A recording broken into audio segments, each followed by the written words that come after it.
नमस्कार, जय माता दी। स्वागत है आप सभी का हमारे खास कार्यक्रम शक्ति के 9 रूप के इस विशेषांक में।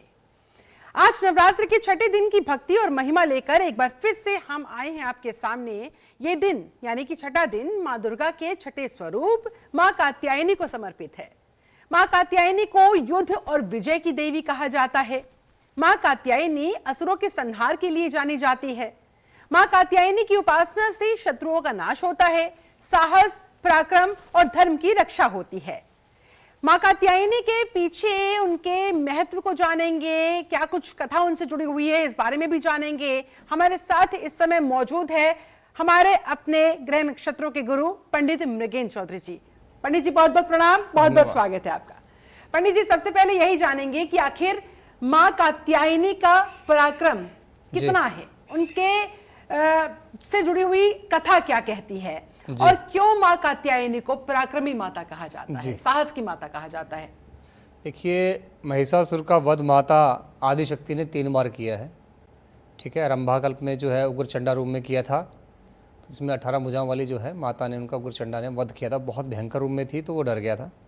उसके बाद जो है उन्होंने नील लोहित जो कल्प है उसमें 16 भुजाओं वाली माता भद्रकाली जो है दुर्गा, उन्होंने, जिनको हम चंडिका बोलते हैं, उन्होंने इसका वध किया था। वो भी बड़ा भयंकर रूप था, तो वो जो है भयभीत हो गया था।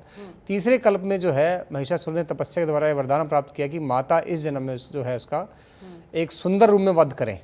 तो इसलिए माता ने जो है तीसरे कल्प में श्वेतवराह कल्प के अंदर जो है सुंदर रूप धारण किया कात्यायनी के रूप में। कात्यायन ऋषि के घर में जो है वहाँ पर वो रही और वहाँ पर जो है उसको आकर्षण किया महिषासुर का इत्यादि, उसका जो वध किया बाद में।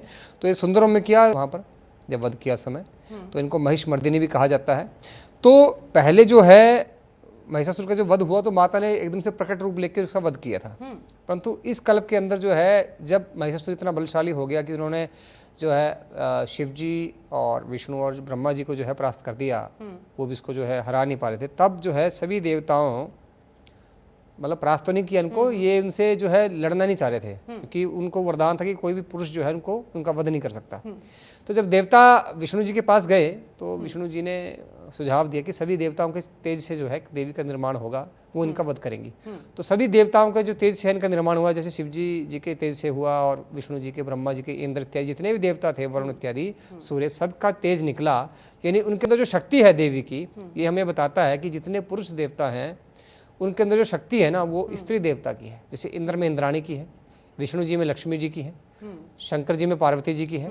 तो वो जो शक्ति है, स्त्री शक्ति, वो उन देवताओं के शरीर से निकली, वो दिव्य तेज पुंज इकट्ठा हुआ, तो उनसे जो है माता कात्यायनी का जो रूप बना। कात्यायन ऋषि ने जो है फॉर्म दी, तो इस प्रकार से उनका नाम बढ़ा। तो ये देखिए पूरा जो पराक्रम है सभी देवताओं का।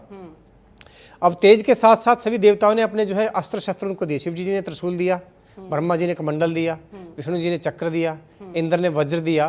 तो इससे दिखता है कि जितनी शक्तियां हैं युद्ध वाली, पराक्रम वाली, जिस भी देवता की, वो सब माता धारण करती हैं। तो पराक्रम का सबसे व्यापक रूप जो है वो माता कात्यायनी है। इनको महिषमर्दिनी दुर्गा भी बोला जाता है। तो इस प्रकार से इनको कोई भी, इनको अपराजिता ही बोला जाता है। इनको कोई पराजित नहीं कर सकता। युद्ध में अगर कोई इनके सामने आ गया, उसको पराजय का मुख देखना पड़ेगा। केवल और केवल अगर वो इनके चरणों में गिर करके माफ़ी मांग ले, क्षमा याचना कर ले, तो बच सकता है। उसको ब्रह्मा, विष्णु, महेश इत्यादि कोई भी नहीं बचा सकता। अगर ये क्रुद्ध हो जाएं तो विनाश कर देती हैं। इसलिए इनको जो है परम पराक्रमी बोला जाता है। सभी देवताओं का पराक्रम, सभी देवताओं का जो तेज है वो इनके अंदर, अकेले के अंदर निहित रहता है। जिस भी शक्ति को ये चाहें, चाहे वो इंद्राणी इत्यादि शक्तियाँ हैं, चाहे वो 3 जो है उमा पार्वती है, जैसे सरस्वती है, लक्ष्मी, उनको भी अपने अंदर से प्रकट कर सकती हैं। काली का रूप चामुंडा को अपने भ्रिकुटी से इन्होंने उत्पन्न कर दिया था। तो इनके अंदर इतना पराक्रम है कि कोई भी इनके सामना करने का सामर्थ्य नहीं कर सकता। जो आएगा उसका विनाश निश्चित है। जी, जो आएगा उसका विनाश निश्चित है। ऐसे में पंडित जी, इतनी पावरफुल माँ कात्यायनी, उन्हें प्रसन्न कैसे किया जाए? हर कोई चाहेगा कि भाई माँ का आशीर्वाद हमारे ऊपर बना रहे, हमारे शत्रुओं का नाश हो, माँ के आशीर्वाद से हमारी तमाम जो बाधाएं हैं वो दूर हो जाएं। तो माँ को प्रसन्न करने के लिए ऐसा क्या खास करें? आदि जो शिव है, ब्रह्म है, उनकी शक्ति आदि शक्ति है। तो उन्होंने एक व्यवस्था बनाई हुई है। ब्रह्मा, विष्णु, महेश का जो जोड़, इनके साथ 3 जोड़े बने, माता पार्वती, लक्ष्मी और सरस्वती जी का। तो वो व्यवस्था देखते हैं। और भी दिक्पाल तक भी बने हैं, इंद्र इत्यादि हैं। सारी व्यवस्था जब सुचारू रूप से प्रकृति में चलती है, तो जो देवता हैं विष्णु जी, व्यवस्था को स्थापित करने के लिए उनका उत्तरदायित्व माना जाता है। कई बार ऐसी स्थिति उत्पन्न होती कि भाई वो भी उस नहीं कर पाते, तब देवी स्वयं जो है आकर के अपना रूप लेके उस व्यवस्था को दोबारा जो है स्थापित करती हैं। ऐसा उन्होंने बगलामुखी रूप में भी किया था बाद में। तो माता तो है ही माता, चाहे वो उग्र रूप में हो क्यों ना हो, परंतु उनके अंदर वात्सल्य स्नेह प्रेम तो हमेशा रहता है। वो केवल उग्र अपने कार्य को संपादित करने के लिए होती हैं। जब व्यवस्था वापस स्थापित हो जाती है तो वो बिल्कुल जो है सौम्य रूप में आ जाती हैं और अपने बच्चों के लिए, अपने जो प्रकृति में हर प्राणी उनका कह सकते हैं संतान है, तो सबके कल्याण के लिए वो जो है उग्र रूप धारण करती है। तो माता को अगर प्रसन्न करना है, सबसे पहले उनसे करना पड़ेगा, भावना अपनी प्रबल करनी पड़ेगी, उनके चरणों में आपको अपना सिर झुकाना पड़ेगा, अपने अहंकार का त्याग करना, यानी आपका जो सामर्थ्य है, चाहे वो शारीरिक है, मानसिक है, आत्मिक है या धन का है या सामाजिक है, उसका अपने जो है समर्पण उनके चरणों में करना पड़ेगा। तभी जाकर के माता जो है प्रसन्न होती है, तभी आपके ऊपर वो अपनी कृपा करेगी। और ऐसे में माता का अत्यंत प्रिय रंग कौन सा है? कौन से रंगों के वस्त्र पहनकर माता रानी को प्रसन्न करे, उनका पूजा अर्चना करे? जो अग्नि का रंग रहता है, मतलब लालिमा पीला, वो उनका रंग रहता है। प्रचंड तेज स्वरूप है, आप खुली आंखों से देख भी नहीं देख सकते उनको, इतना भयंकर, हजारों सूर्यों के बराबर जो तेज है। तो भड़कीला लाल और जो पीला मिश्रित रंग होता है, या हम स्वर्ण, भड़कीला स्वर्ण रंग जो कहें, या भड़कीला अग्नि का जो रंग होता है, वो उनका कलर है। तो वो कलर आप कपड़े आपको पहनने चाहिए। इनके अधीन जो ग्रह है वो बृहस्पति है। ज्योतिष में कहा जाता है कि अगर केंद्र में बृहस्पति बैठ जाए तो अन्य 8 ग्रह कुछ भी नहीं कर सकते, केवल बृहस्पति जो है कुंडली को अपने हिसाब से चलाता है। तो इस प्रकार से अगर पति मजबूत हो, बुद्धिबल है आपके पास और ज्ञान है संपूर्ण, हर एक चीज़ का आपके पास युक्ति है, योजना है, उसका काटे आपके पास है, तो आप किसी भी एक टीम को डायरेक्ट कर सकते हो अपने के लिए। यही बात माता जो है कात्यायनी हमें, यही बात हमें माता कात्यायनी हमें सिखाती है कि उनके अंडर जो है इतनी सेना ने जो है युद्ध किया था। वाराही इत्यादि माता थी, इंद्राणी थी, चामुंडा भी आई लड़ने के लिए और लड़ी। तो ऐसे व्यक्ति में इतना सामर्थ्य होता है कि वो बहुत बड़ा टीम लीडर होता है, एक अच्छा आर्मी का जनरल बन सकता है, एक अच्छा पॉलिटिशियन बन सकता है। विंस्टन चर्चिल जो थे ब्रिटिश जो प्राइम मिनिस्टर, उन्होंने जो है द्वितीय विश्व युद्ध जो है उसको उन्होंने ही जीता था अपनी योजना के दम पर। तो ऐसे व्यक्ति में योजना की शक्ति बहुत ज़्यादा होती है। तो ऐसा व्यक्ति अगर देश का सर्वोच्च नेता बनता है तो देश प्रगति जो है करता ही करता है। तो माता को अगर आपने प्रसन्न करना है तो उनकी आप विधिवत पूजा करिए। अब यहाँ पर क्या है, नवरात्रों में जो हम माता का रूप लेते हैं वो 4 भुजाओं वाला लेते हैं। उनके हाथ में जो है कमल रहता है ना, वरद भय मुद्रा रहती है कि वरदान भी दे रही है और आपको भय रहित भी वो करती है, और हाथ में खड्ग होता है। यहाँ पे तलवार रखना ठीक नहीं है, खड्ग में 2 धारी तलवार जो होती है वो खड्ग बोली जाती है। इसका प्रतीक होता है कि जन्म और मृत्यु माता के हाथ में है। तो खड्ग इनके हाथ में होता है, आप खड्ग की पूजा भी कर सकते हैं, ठीक है। इनको चंडिका भी बोला जाता है। तो जो नवरात्रे हैं वो भद्रकाली दुर्गा के हिसाब से मनाए जाते हैं। जो माँ नील लोहित कलम में माता जो दुर्गा भद्रकाली हैं, उन्होंने जो उसका वध किया था महिषासुर का, तो उनकी जो शक्ति कात्यायनी थी वो 4 भुजा में ली जाती है। यानी ये पहली कथा है। कात्यायनी का अवतार हुआ तो वो बाद में हुआ है। अवतार लिए 10 भुजा वाला, तब इसका वध किया, परंतु मूल रूप में 4 भुजाओं से पूजा करते हैं। सिंह के ऊपर ये विराजमान रहती हैं। तो अब बात करते हैं कि भी छठा नवरात्रा है और मुहूर्त अगर देखते हैं तो 27 सितंबर को 12:03 पे ही दोपहर जो है षष्ठी तिथि प्रारंभ हो जाएगी, और ये जो है 28 सितंबर को जो है 2:27 तक रहने वाली है दोपहर को। तो सूर्योदय के हिसाब से हमने जो है 28 की तारीख लेनी है और 28 तारीख को ही हमने सारी पूजाएं करनी है। सूर्योदय जो हो जाएगा 6:12 पे हो जाएगा। रविवार रहेगा, काल जो है शाम को रहेगा 4:41 से लेकर के 6:10 तक। तो राहु काल का कोई प्रभाव देवी की पूजा में नहीं रहता, तो अब उस समय भी आप पूजा कर सकते हैं, परंतु ये पूजा आपने 2 मिनट से पहले करेंगे, क्योंकि तभी तक जो है षष्ठी तिथि व्याप्त रहेगी। उसके बाद जो है सप्तमी स्टार्ट हो जाएगी। तो इस समय सबसे उत्तम जो मुहूर्त है वो रहेगा अभिजीत मुहूर्त। वो रहेगा 11:48 से लेकर के 12:35 तक। तो इसमें आप पूजा कर सकते हैं, या सूर्योदय के बाद आप कभी भी जो है सारा ही उत्तम रहता है। अमृत काल में अगर आप पूजा करते हैं शाम के समय 6:05 से लेकर के 7:53 पे, तो आपको स्वास्थ्य का लाभ होता है। अब सर्वार्थ सिद्धि योग तो रात में बनेगा, यानी अगले दिन सुबह बनेगा 3:55 से लेकर के 6 पे। तो उसमें कोई मुझे लगता है कि एक बात नहीं रह जाती कि आप उसमें कोई पूजा करें। तो आपने जो जितनी पूजा करनी है वो आपने 2:27 पहले अगर आप लें तो बहुत उत्तम है। स्पेसिफिक पूजाएं जो है आप विजय मुहूर्त में भी कर सकते हैं, 2:11 से लेकर दोपहर को 2:59 तक। तो पूजा आपने कैसे करनी है वैसे ही की है। पहले सबसे पहले आप माँ चंडिका की पूजा करेंगे, उनका जो पंचोपचार या षोडशोपचार पूजन आप करवाएंगे। उसके बाद जो है जो नॉर्थ ईस्ट का जो ईशान कोण है, नॉर्थ ईस्ट का जो ईशान कोण है, उसकी तरफ आपने माता कात्यायनी की पूजा स्टार्ट कर देनी है। बृहस्पति का अंडर जो है ग्रह आता है। कलर मैंने आपको बता ही दिया कि गोल्डन कलर रहेगा। भड़कीला या अग्नि का जो कलर होता है वो अपने कपड़े डाल लेने हैं। अब इनको जो है आपने लाल चंदन का टीका लगाना है गंध के तौर पर, पृथ्वी तत्व के रूप में। फिर आपने जो है इनको नैवेद्य के तौर में जो है आपने इनको जो है शहद का भोग जरूर लगाना है। इसके साथ जितने बेसन के प्रोडक्ट हैं, चाहे वो बेसन का हलवा है, बेसन के लड्डू है, बेसन की बर्फ़ी है, या फिर केसर की खीर है, वो भी आप इनको अर्पित करिए। पंचमेव आप जरूर अर्पित करिए। पान, मीठा पान जरूर अर्पित करें। अगर मीठा पान नहीं है तो पान के जो पत्ते हैं 2 तो अर्पित करें। साथ में 3 बेलपत्र जरूर अर्पित करें आप। ठीक है, ठीक है। इसके साथ साथ जो है आप इनको फिर देसी का दीपक दिखाइए। उसके बाद जो है इनको आप धूप दिखाइए गूगल की। उसके बाद जो है आप इनको लाल पुष्प, लाल कमल जरूर अर्पित करें। अगर लाल गुलाब कमल आपके पास नहीं है तो लाल गुलाब जरूर अर्पित करें आप। उसके बाद आप प्रदक्षिणा करिए 10 बार। उसके बाद आप नमस्कार करके योनि मुद्रा का प्रणाम भी आप कर सकते हैं। तो ये बेसिक सी पूजा होगी है। अब कुछ पूजाएं ऐसी हैं जो आपको स्पेसिफिक फल देंगी, वो अलग अलग पूजाएं रहती हैं जी। वो क्या होंगी? जैसे विद्यार्थियों को विद्या चाहिए जी, घर में सुख शांति चाहिए, किसी का कोर्ट केस चल रहा है उसमें उनको जीत चाहिए, तो उसके लिए क्या करना होगा? देखिए, माता कात्यायनी जो है वो योजना की शक्ति देती है। आदमी जो है प्लान बहुत अच्छा कर लेता है, स्ट्रेटजी ऐसी बनाएगा जो कभी फेल नहीं होगी। सारे पहलुओं को समझने के बाद ही आप योजना बना सकते हैं। आपको अपनी कमियां पता होनी चाहिए, अपनी स्ट्रेंथ पता होनी चाहिए, शत्रु की कमियां, शत्रु की स्ट्रेंथ पता होनी चाहिए। वो सब जानने के बाद ही आप योजना बना सकते हैं। तो ऐसे व्यक्ति में योजना की शक्ति बहुत आ जाती है। अगर विद्यार्थी प्लानिंग करके पढ़ाई करता है कि भी ये मेरा सिलेबस है, ये एग्ज़ाम पैटर्न है, मुझे ये सबसे पहले प्रायोरिटी बेस पे तैयारी करनी चाहिए, इस प्रकार से मुझे एग्ज़ाम के जो है प्रश्नों के जो है प्रैक्टिस करनी चाहिए, टेस्ट पेपर देने चाहिए, और मुझे अपना जो रूटीन सेट करना है कि मुझे इतने घंटे से इतने घंटे तक ये पढ़ाई करनी है, इतने बजे से इतने बजे तक ये पढ़ाई करनी है, तो वो जो विद्यार्थी है वो अच्छे नंबर लेके ही आता है। अगर आप ऐसे ही पढ़ाई करते रहो, कोई योजना आपके पास नहीं है, तो फल उतना अच्छा नहीं मिलता। तो जो विद्यार्थी माता कात्यायनी की पूजा करते हैं वो कंपटीशन में बहुत अच्छे से सफलता प्राप्त कर लेते हैं, और कम समय में अच्छी सफलता प्राप्त, क्योंकि योजना इतनी ज़बरदस्त होती है कि रिजल्ट की जो एक्यूरेसी है, एफिशिएंसी है, वो बहुत ज़्यादा बढ़ जाती है। मेहनत कम लगेगी और रिजल्ट ज़्यादा अच्छा उनको मिलने लग जाता है। तो बीज मंत्र जो रहता है हरीम कात्यायन्ये नमः, ये इनका बीज मंत्र रहता है। ठीक है। दूसरा बीज मंत्र रहता है आइम हरीम श्रीम चम चंडिकाय नमः, ये भी इनका बीज मंत्र है। हरीम महिष मर्दिन्ये नमः, ये भी इनका बीज मंत्र है। तो 3 बीज मंत्र हैं जिनका आप जप कर सकते हैं। तो इनमें से आप हरीम महिष मर्दिन्ये नमः, इसका आप जप करें तो उत्तम रहेगा, या फिर हरीम कात्यायन्ये नमः, इसका भी आप जप कर सकते हैं। जो मैंने तीसरा मंत्र बताया है वो केवल और केवल बलि के लिए प्रयोग किया जाना चाहिए। वो बलि इस प्रकार से दी जाती है कि अगर परिवार में कोई कलह है, मुकदमा चला हुआ है, शत्रु आपको परेशान कर रहे हैं, या खासकर किसी ने आपके परिवार के ऊपर बगलामुखी देवी का प्रयोग करवा दिया है। बगलामुखी देवी का प्रयोग इतना भयंकर होता है कि अगर वो परिवार पे हो जाए तो परिवार की बुद्धि का विनाश हो जाता है। लोग आपस में लड़ने लग जाते हैं, बिना मतलब के क्लेश रहता है, धन का आगमन रुक जाता है, स्वास्थ्य का नुकसान होना शुरू हो जाता है, घर में हृदय रोग, डायबिटीज़ होना, जो क्रोनिक डिजीज़ हैं वो होना स्टार्ट हो जाती हैं। तो अगर आप माता कात्यायनी की जो है पूजा कर लेते हैं और प्रॉपर हवन कर लेते हैं तो बगलामुखी प्रयोग का प्रभाव बहुत हद तक जो है कम हो जाता है। तो इसमें आपने करना क्या है?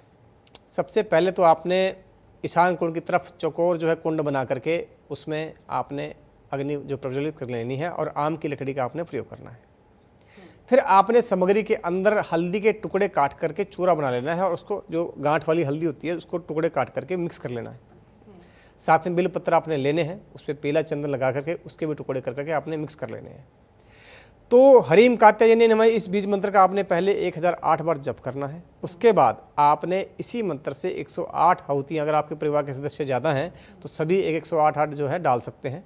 ये डालने के बाद आपने रात के समय लगभग आधी रात के समय 12 बजे जो है आपने मीठे पीले चावल बनाने हैं, उसमें देसी का दीपक लगाना है ऊपर बीच में, और मिट्टी के पात्र में इसको रखने के बाद परिवार के पूरे सदस्यों के ऊपर से उल्टा घुमाने के बाद 10 बार उसको जो है आप चौराहे पर रात में रख करके माता का नाम लेकर के वहाँ पे रख दीजिए कि मैं आपको बलि देना चाहता हूँ।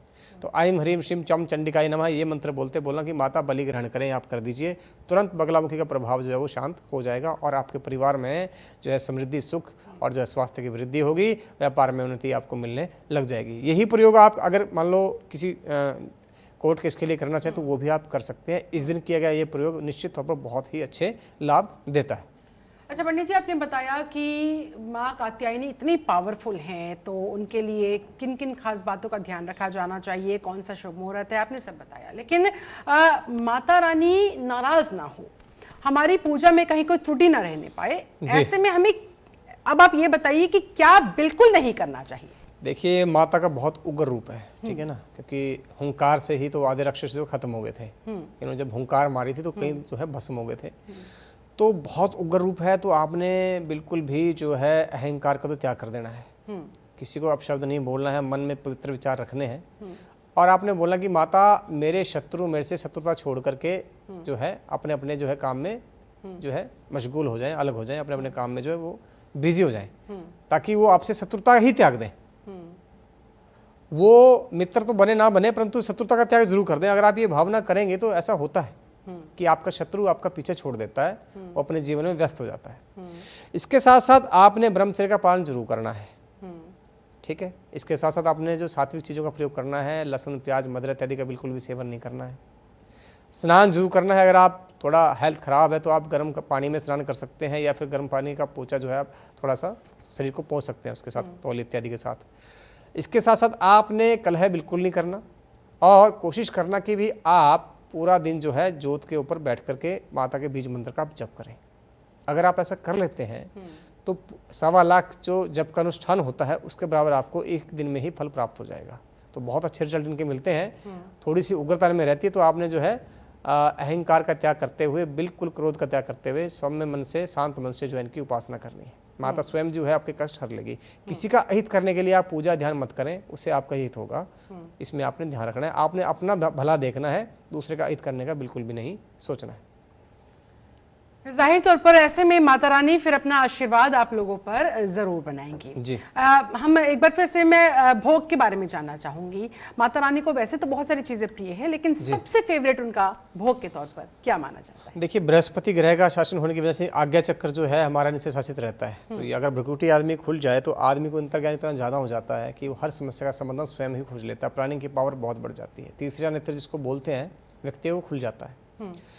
तो भोग के तौर पर आप इनको जो है पीली चीज़ें जरूर अर्पित करें, जैसे बेसन के लड्डू हो गए हैं। वैसे तो उनको शहद बहुत प्रिय है, शहद का भोग जरूर लगाना है आपने। साथ में आप केसर का जो खीर है उसका आप जो भोग लगा सकते हैं, ठीक है।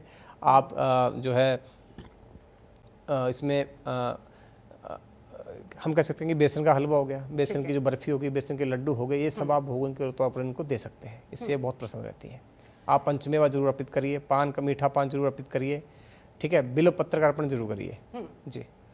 और ऐसे में देखिए, बड़ी संख्या में जो लोग हैं अपने घर में अखंड जोत लगाते हैं। कुछ लोग सुबह शाम पूजा करते हैं, सुबह शाम जोत लगाते हैं। इससे क्या फर्क पड़ता है और क्या जोत का सही तरीका माना जाता है? शास्त्रों में क्या लिखा है?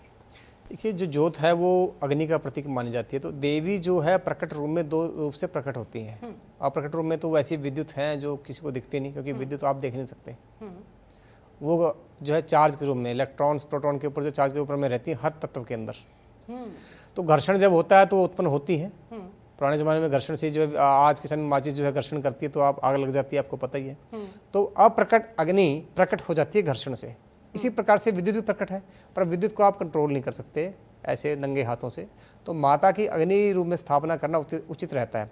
पृथ्वी के ऊपर जो है माता अग्नि रूप में वास करती हैं। द्यूलोक में, यानी ऊपर जो वायु लोक है, उसमें जो है वो विद्युत रूप में निवास करती हैं। तो विंध्यवासिनी जो है वो विद्युत रूप में ही निवास करती है वहाँ पर, क्योंकि जो कंस ने जब कृष्ण जी का वध करने का प्रयत्न किया था तो वो तो नंदगांव चले गए थे। तो उनकी बहन को जब पटकने का प्रयत्न किया तो वो आकाश में चली गई और विद्युत गर्जना हुई थी विद्युत रूप में कि तुम्हारा वध करने वाला पैदा हो गया है। तो माता वहाँ से जो है विंध्य पर्वत में चली गई थी। इनको विद्युत रूपा ही बोला जाता है।